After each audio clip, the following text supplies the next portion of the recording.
परतवाडा आगारातील एसटीचा टायर फुटल्याने काही दिवसांपूर्वी अपघात झाला। या अपघातात चालकासह एका प्रवासी महिलेचा मृत्यू झाला। या मृतकांना नुकसान भरपाई न्याय मिळावा यासाठी प्रहार, राष्ट्रवादी व काँग्रेसने उपविभागीय अधिकाऱ्यांना निवेदन दिलं। प्रहारच्या निवेदनात मात्र 2 ऐवजी मृतकांची संख्या 4 होती, हे उल्लेखनीय। परतवाडा एसटी आगारातील एसटीचा अपघात झाल्याने चालक दीपक बसवनाथे व एका महिलेचा मृत्यू झाला होता। चालकाच्या वारसांना सेवेत रुजू करावे व दोन्ही मृतांच्या नातेवाईकांना आर्थिक मदत मिळावी अशी मागणी करत प्रहार, राष्ट्रवादी व काँग्रेसने परतवाडा उपविभागीय अधिकाऱ्यांना निवेदन दिली व आपली मागणी मांडली। राष्ट्रवादी काँग्रेसने निवेदन देऊन आपल्या मागण्या सादर केल्या। अचलपुर के एसडीओ कार्यालय पर राष्ट्रवादी कांग्रेस के कई सारे पदाधिकारी और कार्यकर्ता पहुंचे हैं, जिन्होंने मांग की है कि महाराष्ट्र राज्य परिवहन की परतवाड़ा आगार से चलने वाली 2 बसों में दर्दनाक मौत होने वाले उन 2 परिवारों को 25 से 30 लाख की मदद दी जाए और उनके एक परिवार को नौकरी में शामिल किया जाए। हमारे साथ है जिला परिषद के सदस्य विजूभाऊ काळे, जो कि राष्ट्रवादी कांग्रेस के वरिष्ठ नेता है। हम उनसे जानेंगे कि उनकी क्या मांगे है और आगे वे इन दोनों पीड़ित परिवारों को मदद दिलाने के लिए क्या प्रयास करेंगे। महाराष्ट्र शासनानं खास करून विदर्भात ज्या मोडकळीस आलेल्या बसेस प्रत्येक डेपोला प्राधान्य दिल्यात, त्यांचा सर्वप्रथम मी निषेध करतो। जे 2 जीव गेलेत त्यांना शासनाने कमीत कमी प्रत्येक कुटुंबाला 25 लाख रुपये द्यावे व त्यांच्या घरातील प्रत्येकाला एकाला नोकरी द्यावी। एवढंच नव्हे तर ज्यांना मार लागला आहे त्यांना सुद्धा कमीत कमी 50,000 रुपयाची तातडीने मदत द्यावी आणि जेवढं लागेल तेवढं त्यांना उपचाराकरता मदत द्यावी अशी आमची मांग आहे। एसटी बसेसची चेकिंग आरटीओ मार्फत दरसाल व्हायलाच पाहिजे, ही आमची प्रमुख मागणी आहे। और एक महत्वपूर्ण सवाल कि आप आने वाले समय में जैसे राष्ट्रवादी के सरकार के अंदर ही उसके महामंडल है और वो सब प्रमुख उसके पदाधिकारी भी राष्ट्रवादी की है, उसके लिए क्या आप प्रयास करेंगे आगे? आम्ही सर्व या क्षणापासून सातत्यानं आम्ही ज्या मागण्या मागलेल्या यांचा पाठपुरावा करण्याकरता सातत्यानं प्रयत्नांची पराकाष्ठा करू आणि शासनावर आणि जे पदाधिकारी त्या पदावर आहेत, ते मंत्री असोत की एसटी महामंडळ अध्यक्ष असो, या न्याय मागण्याकरता यांच्याशी शेवटपर्यंत संघर्ष करत राहू आणि ज्यांच्यावर अन्याय झाला त्यांना न्याय देण्याची आमची ठाम भूमिका राहील।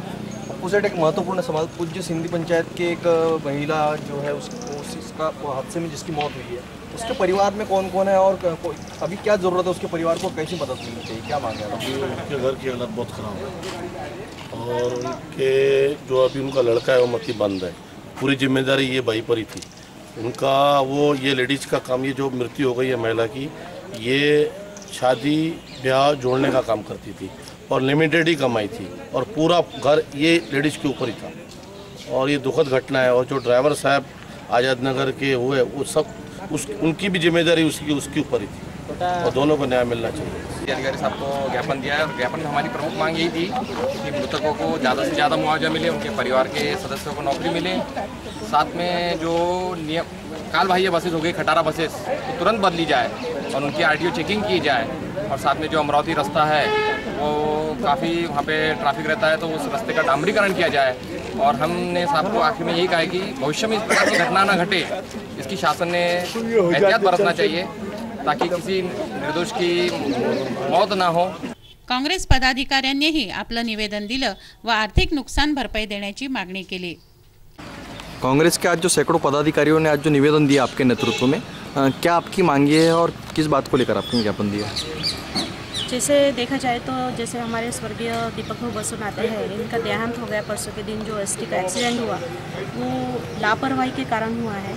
उन्होंने बार बार निवेदन दिया हुआ है, अगर प्रभु जो अधिकारी हैं वहाँ पे उनको दिया हुआ है, लेकिन उन्होंने कुछ भी देख रेख न करके वो उन्होंने उनके जो सर्विस की तारीख थी उस दिन तो उनको अमरावती में भेजा, लेकिन 15-20 मिनट के बाद उनका एक्सीडेंट हो गया और उनका देहांत हो गया। तो उसमें जो किरकोळ जो दुखापत हो गई उनको जो लोग हैं और वो जो डेथ हो गई, 2-3-4 लोग जो है, इनके लिए हमने सभी जनों ने, जो कांग्रेस पदाधिकारी है वो सभी जनों ने, और हमारी जो अचलपुर परतवाड़ा की सभी जनता है, ये लोगों ने सोचा है कि ये बार बार जो ऐसे बिन ख्यालात लोग ये ऐसे काम करते हैं तो इनके लिए कुछ तो भी करना चाहिए। तो हमने आज एसडीओ साहब को हमने निवेदन दिया हुआ है कि ऐसी दुर्घटना कभी ज़िंदगी में ना हो।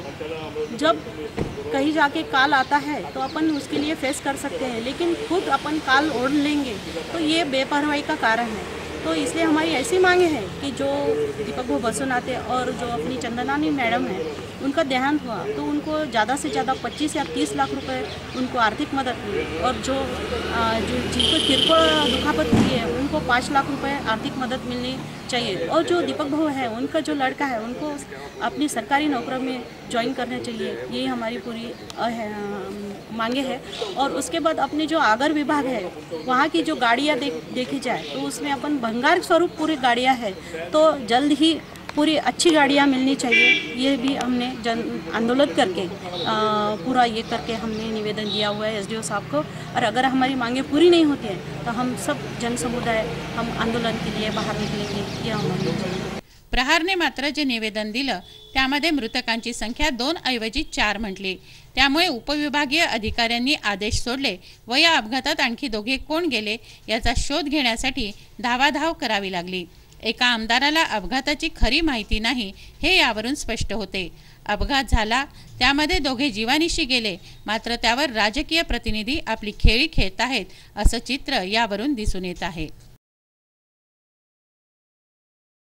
21व्या शतकाची वाटचाल करणाऱ्या भारतात, त्यातही महाराष्ट्राच्या ग्रामीण भागात आजही अशा रूढी परंपरा आहेत जे पाहताना अंगावर काटे येतात। सिटी न्यूज प्रतिनिधी नितेश किल्लेदार यांनी परतवाडा येथील सजीव चित्रण केलं आहे, ज्यामध्ये बाभळीच्या व तत्सम मोठमोठे काटे असलेल्या वाळलेल्या फांद्या मोडण्याचा खेळ करतात। तत्पूर्वी धार्मिक विधीही केले जातात। ही परंपरा की अंधश्रद्धा हे प्रेक्षकांनीच ठरवायचं आहे। अशा रूढी परंपरा बंद करण्याची मागणी डॉक्टर दाभोळकरांची होती। या खेळाची, या सणाची पाहूया काही क्षणचित्र।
एक नजर बातमीपत्रातील अन्य महत्त्वाच्या घटनांवर।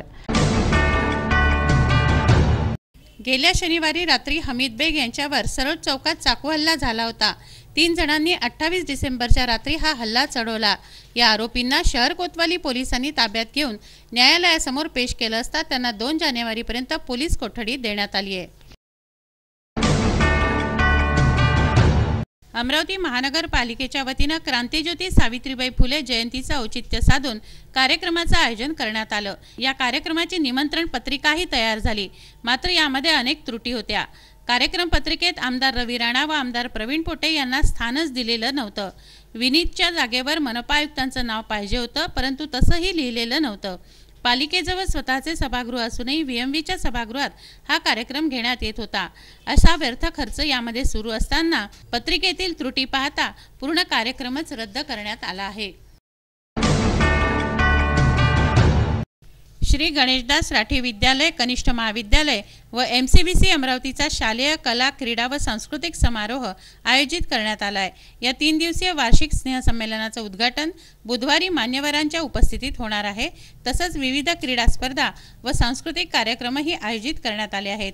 शुक्रवारी बक्षीस समारंभाने स्नेहसंमेलनाची सांगता होणार आहे। सामाजिक न्याय व विशेष सहाय्य विभाग आयुक्त अपंग कल्याण व क्रीडा संचालनालय पुणे व हनुमान व्यायाम प्रसारक मंडळाच्या वतीने क्रीडा स्पर्धांचं आयोजन करण्यात आलं आहे। 3 दिवसीय अपंग विद्यार्थ्यांच्या या क्रीडा स्पर्धा राज्यस्तरीय आहेत। 3 जानेवारीपासून या स्पर्धा सुरू होत आहेत। सामाजिक न्यायमंत्री शिवाजीराव मोघे या क्रीडा स्पर्धांचं उद्घाटन करणार आहेत। क्रीडा मंत्री पद्माकर वळवी, कृषी मंत्री राधाकृष्ण विखे पाटील, मादी मान्यवरांच्या उपस्थितीत हा सोहळा होणार आहे। 5 जानेवारीला बक्षीस वितरणाने स्पर्धा महोत्सवाची सांगता होणार आहे। आता नजर टाकू ग्रामीण पोलीस ठाणे निहाय गुन्ह्यांवर। पोलीस ठाणे धारणी आरोपी रामचंद्र मोतीराम दहीकर संशयित फिर्यादी रामलाल मोतीराम दहीकर कलम 379 हकीकत फिर्यादीच्या शेतातील नदीवरील मोटर पंप व ऑइल इंजिन असा 8,700 रुपयांचा माल आरोपीने चोरून नेला। पोलीस ठाणे चिखलदरा आरोपी हिरा सांगू काजदेकर फिर्यादी रामलाल टेबा भिलवीकर कलम 379 429 हकीकत फिर्यादीची 5,000 रुपये किमतीची बकरी घराजवळून चोरून नेऊन आरोपीने जीवे मारली। पोलीस ठाणे अचलपूर आरोपी प्रकाश खडसे फिर्यादी कुमारी वय वर्षे 28 कलम 354 186 भारतीय दंडविधान सह कलम 3(1)(10 अनुसूचित जाती जमाती प्रतिबंधक कायदा। हकीकत फिर्यादी ही सरकारी काम करत असताना आरोपी हा फिर्यादीजवळ येऊन लाभार्थीचे प्रमाणपत्र व पोच मागितली। फिर्यादी यांनी कार्यालयीन विभागातून पोचपावती घेण्यास सांगितले असता आरोपीने विनयभंग केला व शासकीय कामात अडथळा निर्माण केला। पोलीस ठाणे चांदूर बाजार आरोपी धनंजय बाळासाहेब लंगोटे अधिक 6 फिर्यादी सौ प्रियंका धनंजय लंगोटे कलम 498(a)(34 हकीकत आरोपितांनी संगनमत करून माहेरून 50,000 रुपये आण असा तगादा लावून फिर्यादीला शारीरिक व मानसिक छळ केला।